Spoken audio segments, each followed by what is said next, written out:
Good morning students.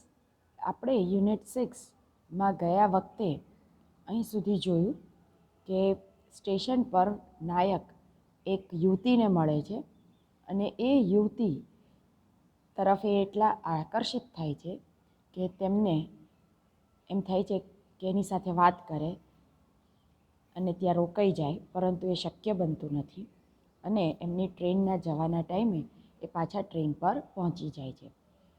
હવે આ પાઠમાં જે ફોન્ટ આપેલા છે એટલા નાના છે કે કદાચ તમને યોગ્ય રીતે વંચાતા નહીં હોય, અને એટલે આ વિડીયોમાં મેં એવું નક્કી કર્યું છે કે માત્ર મારો વિડીયો દેખાશે, હું ચોપડીમાંથી તમને પાઠ ભણાવું છું, અને એટલે તમે લોકો પણ ચોપડી ખોલીને બેસો. આપણે અહીંયા સુધી કરેલું પેજ નંબર 56, એમાં છેલ્લેથી ત્રીજી લાઈન પર આવો, ત્રીજા ફકરા પર આવો. I sat up awake for the rest of the journey. Awake એટલે જાગતા રહેવું, rest of the journey, rest of એટલે બાકીની આખી એ મુસાફરી દરમિયાન એ જાગતા જ રહ્યા. I could not forget the girl's face and her dark bright eyes. વારંવાર એની આંખોનો અહીંયા ઉલ્લેખ આવે છે કે આખી એ યાત્રા દરમિયાન એ પેલી યુવતીની આંખો ભૂલી ન શક્યા અને માટે એ સૂઈ પણ ન શક્યા. But when I reach Dehra the incident got blurred and distant. Blurred એટલે ઝાંખું થઈ જવું, ડલ થઈ જવું. જેવા એ દેહરા પહોંચ્યા તો દહેરાદૂનમાં એ યાદો ઝાંખી થઈ ગઈ, અને આ ઇન્સિડન્ટ એટલે કે આ બનાવ જે છે એ ડિસ્ટન્ટ બની ગયો, એટલે કે દૂરનો બનાવ બની ગયો એમના માટે. કેમ કે જુઓ, એનું કારણ એણે આપ્યું છે અહીંયા, four there were other things on my mind. On my mind means મારા મગજ પર, મારા દિમાગમાં બીજી અન્ય બાબતો હતી, એટલે કે બીજી બાબતોથી એ ઇન્વોલ્વડ હતા, એટલે એમના મગજમાંથી આ બધી યાદો અને આ બનાવ જે બન્યો તો દેઓલી સ્ટેશન પર એ ઝાંખો પડી ગયો, ભૂલાઈ રહ્યો હતો. I was looking, it was only when I was making the return journey 2 months later that I remembered the girl. Later એટલે પછીથી, લેટ ઉપરથી શબ્દ આવ્યો લેટર, પછીથી. પછી પાછું 2 મહિના પછી જ્યારે એમને પાછા ફરવાનું થયું ત્યારે એમને ફરી પાછી પેલી Deoli station, train journey, Deoli station ને સ્ટેશન પર ઊભેલી યુવતી એની યાદ આવી. તો આ બતાવે છે કે માણસનું મગજ જે છે એ કેટલીક ઇમ્પોર્ટન્ટ દરેક બાબતનું કેટલું ઇમ્પોર્ટન્સ છે એ પ્રમાણે યાદ રાખે છે. જે બાબત એને ખૂબ ઇમ્પોર્ટન્ટ લાગે તે લાંબા સમય સુધી યાદ રહે છે.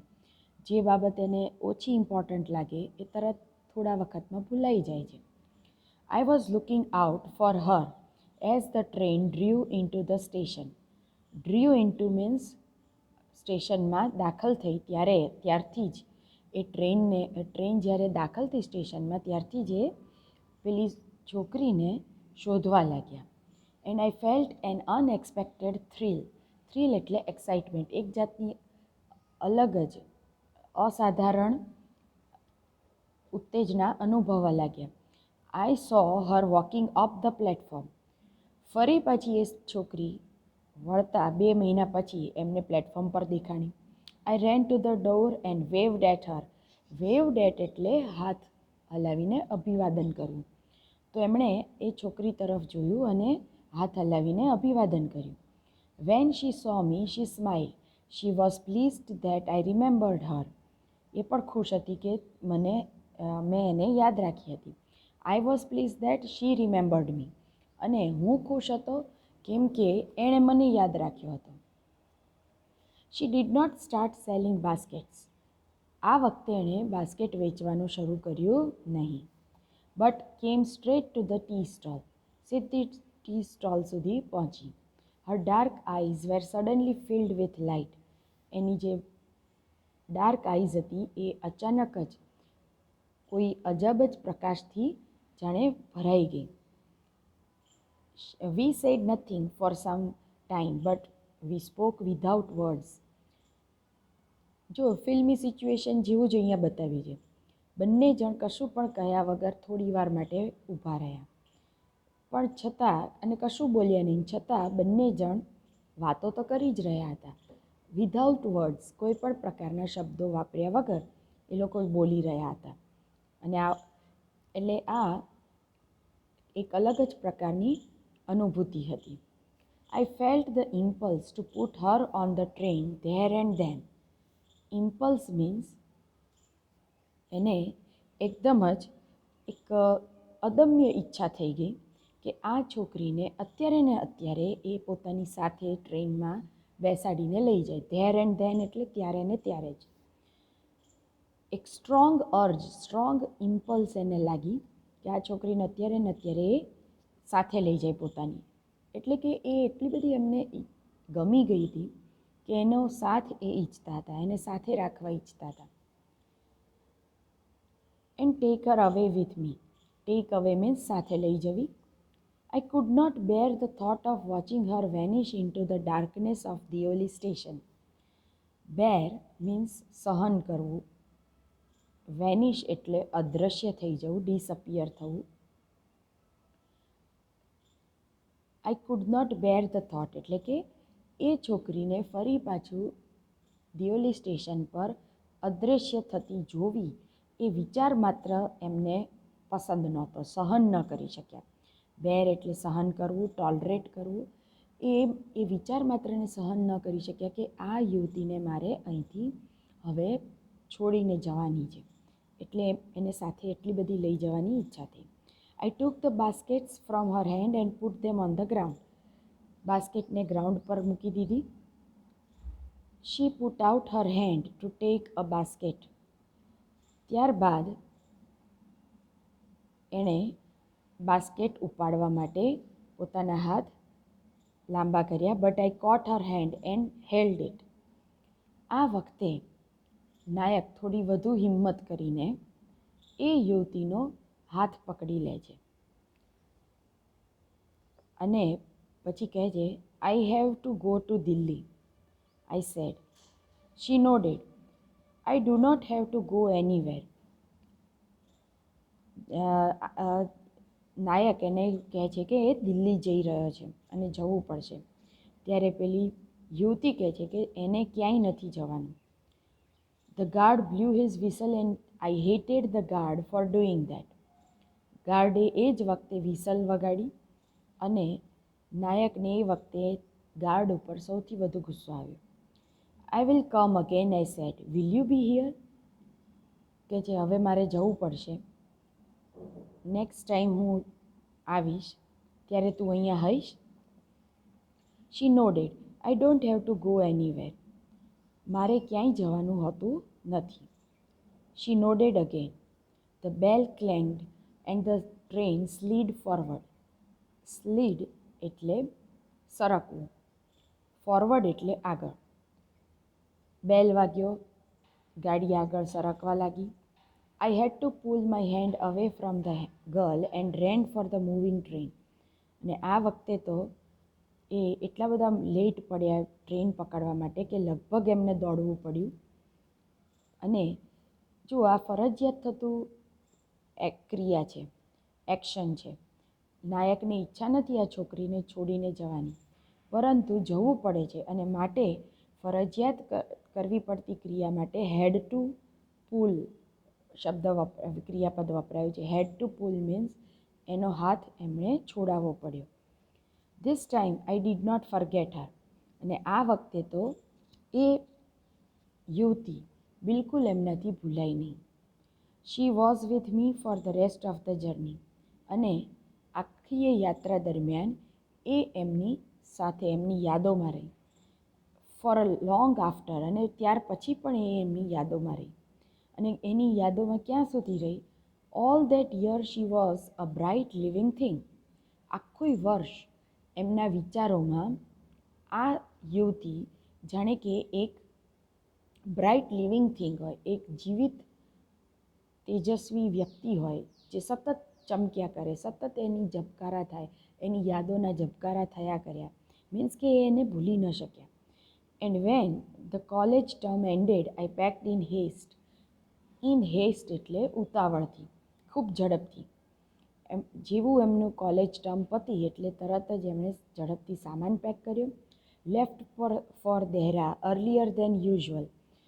યુઝ્યુઅલ એટલે સામાન્ય રીતે એ દહેરા માટે જ્યારે નીકળતા પહેલાં એના કરતાં આ વખતે વધુ ઝડપથી, વધુ વહેલા નીકળી ગયા. I was nervous and એન્શિયસ as the train entered Deoli. અને જ્યારે દેવલી સ્ટેશન પર ટ્રેન એન્ટર થઈ રહી હતી ત્યારે એ થોડા નર્વસ પણ હતા, થોડા એન્શિયસ એટલે કે ચિંતાતુર પણ હતા, કેમ કે 1 વર્ષ વીતી ગયું હતું અને એમના મનમાં ઘણા બધા વિચારો, ઘણા બધા ભાવો આવી રહ્યા છે કે એ છોકરી મળશે કે નહીં મળે, એ છોકરી કેવી દેખાતી હશે, એ મને યાદ રાખ્યો હશે કે નહીં રાખ્યો હોય, ઓળખશે કે નહીં ઓળખે, વગેરે વગેરે. I was wondering what I should say to the girl and what I should do. અને એ પણ એમને ચિંતા હતી કે આ વખતે જો એ યુવતીને મળશે તો એ યુવતીને શું કહેશે અને શું કરશે. I was determined that I wouldn't stand helplessly before her. Determined means નિશ્ચિત કરવું, ડિસાઇડ. આ વખતે તો એમણે ડિસાઇડ જ કરી લીધું હતું કે જે 2 વાર મળ્યા એ 2 વારમાં જે એ હેલ્પલેસલી માત્ર બોલ્યા વગર ઊભા રહ્યા, એ રીતે આ વખતે તો નહીં જ ઊભા રહે, એ કંઈક તો કરશે જ. વાત, પોતાના મનની વાત કહી દેશે, એ યુવતીની ઈચ્છા જાણવાનો પ્રયત્ન કરશે, વગેરે વગેરે અનેક વિચારો સાથે એમની જર્ની શરૂ થઈ. The train came to Deoli and I looked up and down the platform. હવે દિયોલી સ્ટેશન પર આવી ટ્રેન અને એમણે પેલી છોકરીને શોધ્યા કરી. But I could not see the girl anywhere. અને એ યુવતી ત્યાં દેખાઈ જ નહીં. I open the door, stepped off the footboard. I was deeply disappointed. બધે જ શોધ્યું પણ એને નિરાશા જ મળી. I felt I had to do something. એમને થયું કે મારે કશું કરવું પડશે, આ સ્ત્રી અહીંયા કેમ નથી. So I ran up to the station master and said, do you know the girl who use to sell baskets here. કે જે તમે પેલી અહીંયા બાસ્કેટ વેચતી જે યુવતી હતી એને જાણો છો. No I don't, said the station master. The train was moving out of the station and I had to run up the platform and jump for the door of my compartment. જો આ ત્રીજી મુલાકાતમાં તો એમને લગભગ કૂદકો મારીને train પકડવી પડે છે. એટલે કે એટલું બધું એ છેક સુધી ત્યાં શોધ્યા કરે છે, છેલ્લી મોમેન્ટ સુધી શોધ્યા કરે છે અને છેલ્લે એમણે દોડીને ટ્રેન પકડવી પડે છે. છતાં એ ટ્રેન જવા નથી દેતા. હી ડઝન્ટ મિસ ધ ટ્રેન. એ ટ્રેનને મિસ નથી કરતા. જો બોલિવૂડ મૂવી હોત તો એવું બતાવત કે ટ્રેન મિસ કરી દે, ત્યાં રોકાઈ જાય. ઓલરેડી આપણે પાઠમાં આગળ જોયું કે એમને હંમેશા એમ થતું કે એકવાર એ આ દિયોલી સ્ટેશન પર રોકાશે અને એ આ જે યુવતી છે એના વિશે માહિતી મેળવશે, એની સાથે વાત કરશે. પણ એ છતાં રિયાલિટીમાં જે લોજિકલ એટલે કે તાર્કિક નિર્ણયો અમુક લેવા પડે છે એ નિર્ણય લેતા ચૂકતા નથી અને એ ટ્રેન પકડી જ લે છે સમયસર. As Deoli platform vanished I decided that one day I would have to break journey there. જો અહીંયા બહુ સરસ સ્ટ્રગલ બતાવી છે. સ્ટ્રગલ મીન્સ એક સંઘર્ષ, ઇમોશન્સ અને રીઝન એટલે કે માઇન્ડ અને હાર્ટ વચ્ચેનો સ્ટ્રગલ. માઇન્ડ કહે છે કે તું રિયાલિટીમાં જીવ અને એટલે એ ટ્રેન ચૂકતા નથી. ઇમોશન્સ, એમને જે પેલી યુવતી માટે લાગણી થઈ છે એના કારણે, એ યુવતી પ્રત્યે થયેલા એટ્રેક્શનને કારણે એમને એવી ઈચ્છા પણ થાય છે કે ક્યારેક ને ક્યારેક કોઈક દિવસ એ આ દિયોલી સ્ટેશન પર રોકાશે અને I would spend a day in the town. He will break a journey there. એકવાર એ યાત્રાને અહીંયા અટકાવશે, બ્રેક કરશે અને એક દિવસ વિતાવશે આ દિયોલી સ્ટેશન પર. મેક ઇન્ક્વાયરીઝ અને પેલી યુવતી વિશે પૂછપરછ કરશે એન્ડ ફાઇન્ડ ધ ગર્લ. એ સ્ત્રીને યુવતીને શોધશે. કઈ સ્ત્રી? Who had stolen my heart with nothing but a look from her dark impatient eyes. એ સ્ત્રી એ યુવતીને શોધશે કે જે યુવતીની ડાર્ક આઈઝ, અને પાછી કેવી ઇમ્પેશન્ટ એટલે કે અધીરી એટલે કે કોઈકની રાહ જોતી હોય તેવી આંખો વાળી યુવતી કે જેણે મારું હૃદય, નાયક કહે છે કે મારું હૃદય જે યુવતીએ ચોરી લીધું હતું એની આંખોથી, એ યુવતીને હું જરૂર એક દિવસ શોધી કાઢીશ. In the last few years, I have passed through Deoli many times. અને આવું એમણે ઘણી બધી વાર નક્કી કર્યું કે હું જરૂર એક વખત દિયોલી સ્ટેશન પર ઉતરીશ, એક દિવસ રોકાઈશ, મારી જર્ની બ્રેક કરીશ અને એ સ્ત્રી વિશે પૂછપરછ કરીશ. પણ ત્યાર પછી ઘણા બધા વર્ષો સુધી આ સિલસિલો ચાલુ રહ્યો. એ દિયોલી સ્ટેશન આગળથી પસાર થાય પણ એ ક્યારેય પોતાની જર્નીને ત્યાં આગળ બ્રેક કરે નહીં. I always look out of the window to see the same unchanged face smiling to me. અને એમણે હંમેશા જ્યારે પણ દિયોલી સ્ટેશન આવે એટલે બારીની બહાર એ અનચેન્જડ ફેસ, ન બદલાયો હોય તેવો હસતો ચહેરાવાળી એ યુવતીને જોવાનો અને શોધવાનો પ્રયત્ન કરે. But I will never break journey there. પણ નાયક કહે છે કે હું ક્યારેય મારી યાત્રાનો ત્યાં હું અટકાવીશ નહીં. I prefer to keep hoping and dreaming. ત્યાં યાત્રા અટકાવવાને બદલે હું એવું પ્રિફર કરીશ, એટલે કે એવું ઈચ્છીશ કે હું આશા જ રાખ્યા કરીશ કે ક્યારેક ને ક્યારેક એ સ્ત્રી, એ યુવતી જરૂર મને સ્ટેશન પર મળશે. And dreaming about the girl. અને હું એ સ્ત્રીનું સ્વપ્ન જોયા કરીશ કે એ સ્ત્રી આવી દેખાય છે, એ મળશે મને ક્યારેક, વગેરે વગેરે. એટલે અને પછી looking out of the window for the girl with the baskets waiting for me. અને જ્યારે પણ દિયોલી પાસેથી પસાર થાય ત્યારે એક આશા સાથે બારીની બહાર જોયા કરશે કે કાશ એ છોકરી હજુ પણ મારા માટે રાહ જોતી હોય. I never break my journey at Deoli but I pass through as often as I can.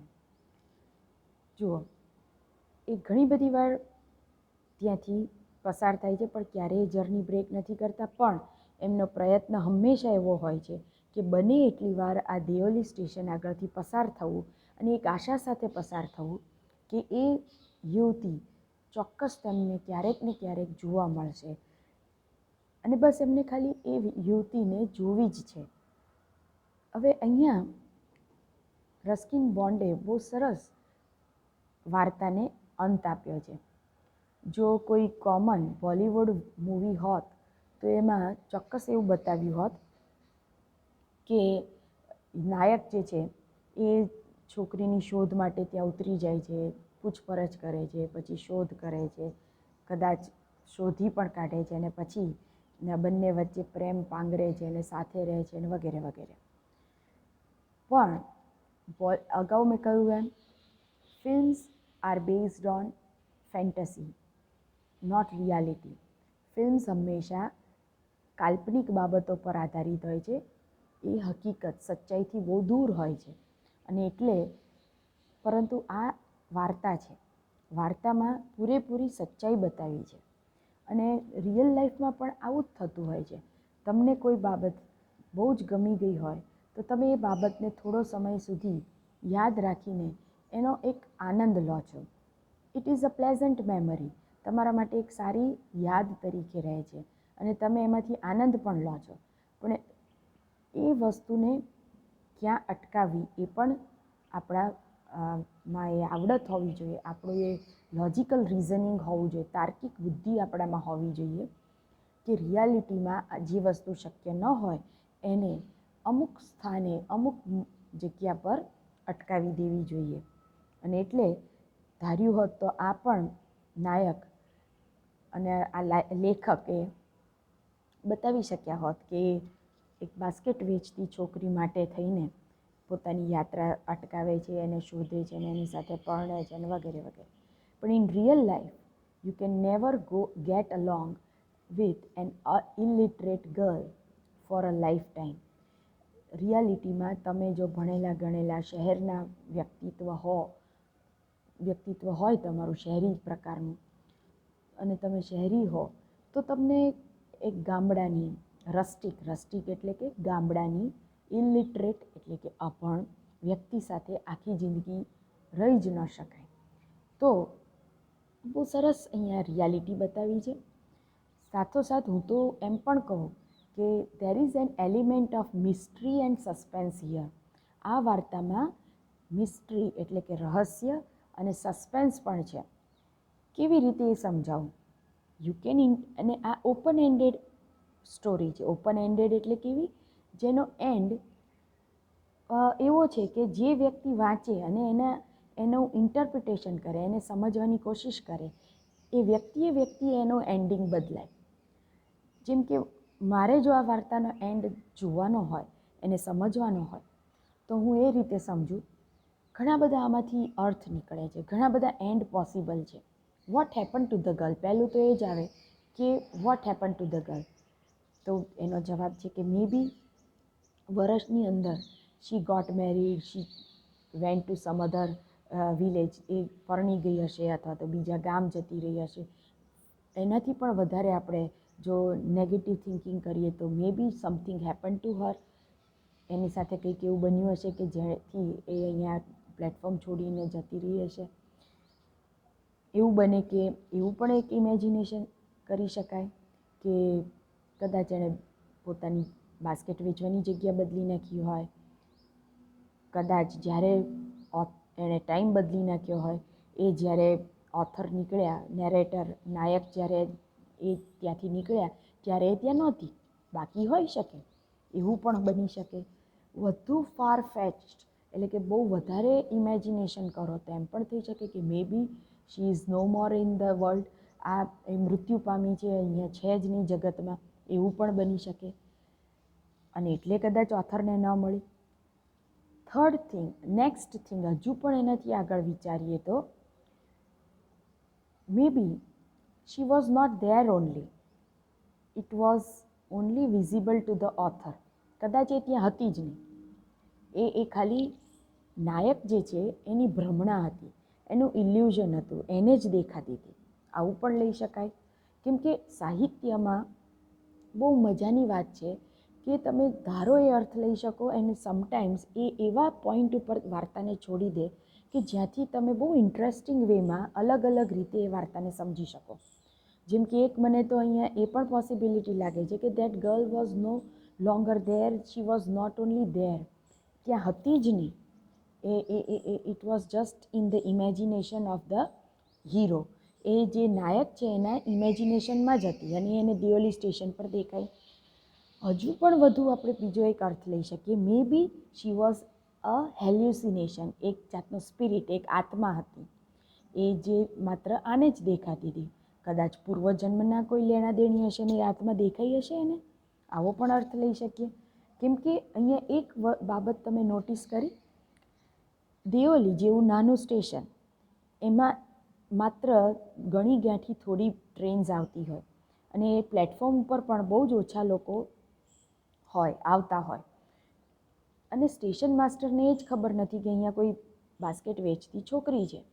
કારણ કે આટલા નાના સ્ટેશન ઉપર તો સ્ટેશન માસ્ટર વર્ષોથી હોય અને વર્ષોથી ત્યાં રહેતા હોય અથવા ફરજ બજાવતા હોય, એટલે એમને તો એક એક વ્યક્તિની ખબર હોય કે અહીંયા કુલી કેટલા છે, કયા કયા છે, ટી સ્ટોલવાળો ક્યારથી છે, એનું નામ શું છે. તો જો બાસ્કેટ વેચતી છોકરી ત્યાં હોય તો એના વિશે કેમ કશું નથી જાણતા? એ તરત કહે છે, no I don't know anything about the girl who sells baskets. તો આ બતાવે છે કે મે બી સ્ટેશન માસ્ટરે નથી ખબર કે આવી કોઈ છોકરી છે. તો પછી શક્ય છે કે નાયકને જ દેખાઈ હોય, બીજા કોઈને ન દેખાઈ હોય. શક્ય છે કે આત્મા હોઈ શકે, કેમ કે વારંવાર આપણે એવું માનીએ છીએ કે આત્મા હોય એની આંખો અલગ પ્રકારની ચમકતી હોય. અહીંયા વારંવાર આવ્યું છે bright eyes, dark eyes, impatient eyes, મળવા માટે અધીરી હોય એવી આંખો, આંખો વિશે વારંવાર અહીંયા ઉલ્લેખ આવે છે. અને એટલે મે બી શી વોઝ અ સ્પિરિટ, કોઈ પ્રકારની એક આત્મા હતી કે જે માત્ર આને જ દેખાતી હતી, નાયકને. અને નાયક માટે પણ તમે જુઓ કેવું સારું એણે પ્રિફર કર્યું. એક બુદ્ધિશાળી ઇન્ટેલેક્ચ્યુઅલ માણસ આ જ પ્રકારે વર્તે.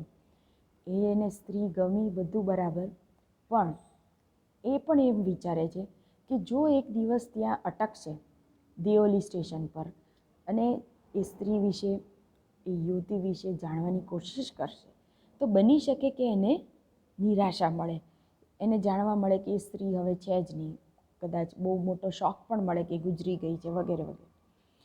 હવે આવા સંજોગોમાં હતાશ થવું, નિરાશ થવું, દુઃખી થવું, એના કરતાં એ વિચારે છે કે એ સ્ત્રીને એક સારી યાદ તરીકે પોતાના મનમાં રાખીને અને હંમેશા આશાવાદી બનીને શા માટે ન જીવવું. અને એટલે દુઃખી થવાને બદલે એ એવું પ્રિફર કરે છે કે એ સુંદર વસ્તુને, એ સુંદર હકીકતને યાદ રાખીને જીવશે. અને આ રીતે તમે આમાંથી ઘણી બધી સમજ ડેવલપ થઈ શકે એમ છે તમારાથી પણ. એટલે તમે પણ વિચારી જુઓ, બની શકે કે મેં જેટલા અર્થ આપ્યા એના કરતાં કંઈક જુદો જ અર્થ તમારા મગજમાં પણ આવે. કેમ કે દરેક વ્યક્તિની વિચાર શક્તિ અલગ અલગ હોય છે અને દરેક વ્યક્તિ પોતાના વિચાર શક્તિ પ્રમાણેના વિચારો કરતા હોય છે. તો વિદ્યાર્થી મિત્રો, અહીં મેં તમને સમજાવ્યું કે કોઈ પણ જે વાર્તા હોય કે કોઈ પણ બનાવ હોય, બાબત હોય, એને માત્ર એક જ દ્રષ્ટિથી ન જોવાય. તમે વિવિધ દ્રષ્ટિથી, વિવિધ અર્થમાં દરેક બાબતને જોઈ શકો છો અને વિચારી શકો છો. અને આ પાઠ તમારા માટે અહીંયા એટલે જ છે કે જેથી તમારી વિચાર શક્તિ ખીલે. અને તો વિચાર શક્તિ ખીલશે તો તમે જીવનમાં આગળ ઉત્તમમાં ઉત્તમ નિર્ણયો લઈ શકશો. તો આશા છે કે તમને આ એક્સપ્લેનેશનથી ઘણી બધી સમજમાં વધારો થયો હશે, ઘણું બધું ઇમ્પ્રુવમેન્ટ પણ આવ્યું હશે અને એન્જોય પણ કર્યો હશે આ પાઠ. કેમ કે આ પાઠ મને બહુ જ ગમે છે. આમાં સસ્પેન્સ છે, થ્રિલ છે અને રોમેન્ટિસિઝમ. રોમેન્ટિસિઝમનો એક જ અર્થ ન થાય કે પેલું બોલિવૂડ ફિલ્મમાં બતાવે કે ઝાડની આસપાસ હીરો હિરોઈન ગીતો ગાય. That is not romanticism. Romanticism means એક સાહસની વાત જ્યારે આવે ત્યારે, એટલે રોમેન્સનો અર્થ એક સાહસ એવું પણ અર્થ થાય છે. બીજો અર્થ છે થ્રિલ, એક એક્સાઇટમેન્ટ. કેવો જુદો જ એન્ડ આપ્યો છે જેનાથી તમને એક અજબ જ આનંદની લાગણી આવે છે કે આવું પણ હોઈ શકે. એક્સપ્લેનેશન કર્યા પછી પણ આપણને એક અલગ જ આમ આશ્ચર્ય થાય છે કે ઓહ, આટલા બધા અર્થ બી હોઈ શકે. સો આ બધા જ એલિમેન્ટ્સ અહીંયા હોવાના કારણે આ વાર્તા મને બહુ જ ગમે છે. તમને પણ ગમી હશે. અસ્તુ.